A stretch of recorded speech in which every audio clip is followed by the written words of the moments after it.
That's a mistake. And now, right before the season starts, their only good player left, their only star left, Brandon Marshall. And I know this guy's kind of flaky. And I know he's a little bit out there. And I know he has his issues and his personality flaws. However, he is one of the best wide receivers in the league. And if I'm Denver, I'm holding on to Brandon Marshall with all that I have. I'm saying, what do you need, big guy? We'll cut you the check. You're staying here. We already lost Jay Cutler. We can't afford, talent-wise, to lose a guy like you. And we can't afford PR-wise to lose a guy like you. And Mark says Eddie Royal. No, Eddie Royal is a stud, right? And he had a terrific rookie season. But Brandon Marshall is well established as a top-tier receiver in this league. Eddie Royal's not. He could be one day. He had a terrific rookie year. It doesn't get much better than that for rookies. But he's not there yet. I mean, he's not a guy you can say, okay, you're our guy, and we're going to build this team up around you. Right now, Brandon Marshall is the star of the Denver Broncos. He has to be. He's the only guy eligible. And they're this close to losing him, too. In one off season, you get a new coach. You chase off Mike Shanahan, a guy who's been there for 35 years, won Super Bowls. Chase him off, bring in this new young guy, and immediately the two best players on your team are being shipped out the door. What? What happens? And the players are getting the bad rap about this. Now, know this about Brandon Marshall and his contract and why he was unhappy. And I'm going to put something into perspective for you, just in case you think that he's way out of line. Brandon Marshall's contract was for a little over $2 million this next season. All right? Just a little over $2 million. To me and you, that's huge money. I'd love to have $2 million. I'd be set for life. In the NFL, not so huge, especially for a number one receiver. Let me put something into perspective. Leon Washington, all right, one of the three running backs from the New York Jets. Not even the number one guy. All right, he's riding pine behind Thomas Jones. And Leon Washington, obviously a really, really good player, incredibly talented, and he has a use. He's not just a backup waiting for Thomas Jones to go down. They actually use him. But he was holding out going into this season, turning down like a $5.5 million a year offer. All right, now, a second-string running back says $5.5 million is not enough for a year, and that's okay. But when a number one receiver, a guy like Brandon Marshall, who is, I mean, you can't argue that he's more important to Denver than Leon Washington is to the Jets. I mean, at least he's half as important. You know what I mean? Like, if Leon Washington deserves more than $5.5 million, you don't think Brandon Marshall deserves more than $2 million? I mean, come on. This guy's underpaid. I mean, this guy was underpaid, and it's grossly underpaid, and Denver needed to do something about it. So hopefully they're getting that done now, and they're going to save a little face. Because it's just terrible. It's just bad business. Just bad business. Boy, is it fantasy football time or what, man? That's all I see in the chat room. Just fantasy football. Hey, that's fine. You don't bother me. I'm gonna dominate this year. Just so everybody knows, if you're in a league with me, make the check payable to Eric Pedigo. Super awesome fantasy football. I don't know. Owner, GM, extraordinaire, whatever you want to call it. I'm going to die. Oh, God, sickening.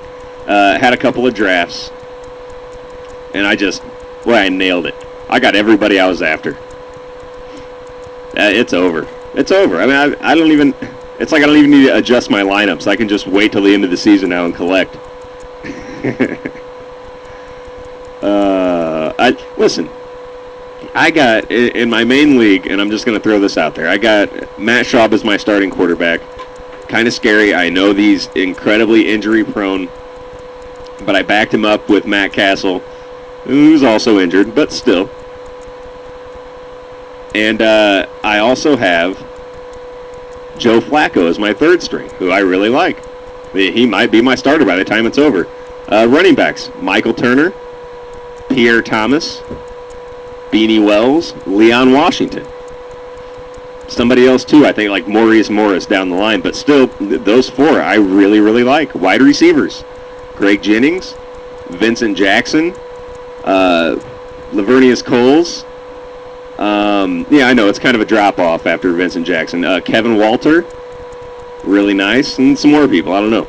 Tight end, Dallas Clark. Backup tight end, Brent Selleck from Philadelphia. If you don't know who that is, you will by the end of this season, I promise. The Power 1977 says, what are your thoughts on Sean Green? I like him. Yeah, I mean, I like him. But here's the problem. It's crowded there now. I mean, in a keeper league, in a franchise league, I really, really like Sean Green. Maybe, like Mark's saying now, he'll see more and more time as the season progresses. I think Mark's right there.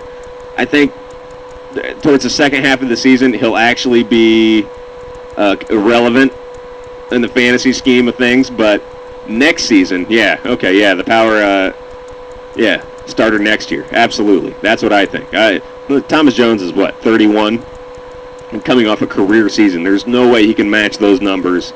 And I think Thomas Jones is going to fall off this year, just for sure. I think he will. I have that feeling.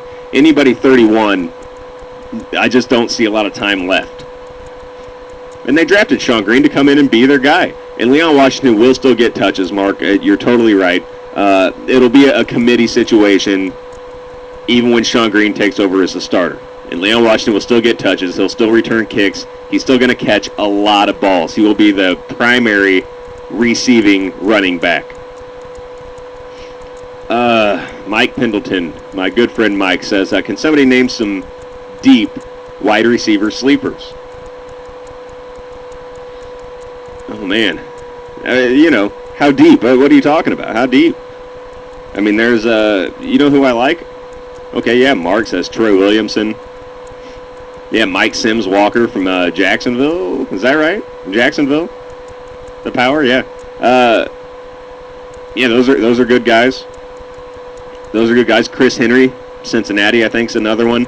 Malcolm Floyd from San Diego, I think, has a chance to do something this year, for sure. And don't look past a guy like Kevin Walter. I mean, I know he shouldn't really be called a sleeper, but you'd be surprised how late he will be available in most drafts. Guys look past him, when in actuality he went for almost 1,000 yards last year and 8 or 9 touchdowns. So, don't look past guys like that. Also, a guy like Joey Galloway, I've been big on this year. Greg Lewis just got cut from New England, so now Joey Galloway is the guy. I mean, he's the guy besides, obviously, Randy Moss and Wes Welker, but he comes in right after that. And he's a burner. He's still got that deep speed. Tom Brady's got a big arm. What are you talking about? Okay. Who was I just talking? I was just talking about Joey Galloway. I also talked about Chris Henry and Malcolm Floyd. Yeah, it's so deep. A wide receiver position is so deep this year. It's fun. It's a lot of fun. Is this right? Is the video not working on Basement Radio? It should be. I got it dialed in there to be working. Totally should be.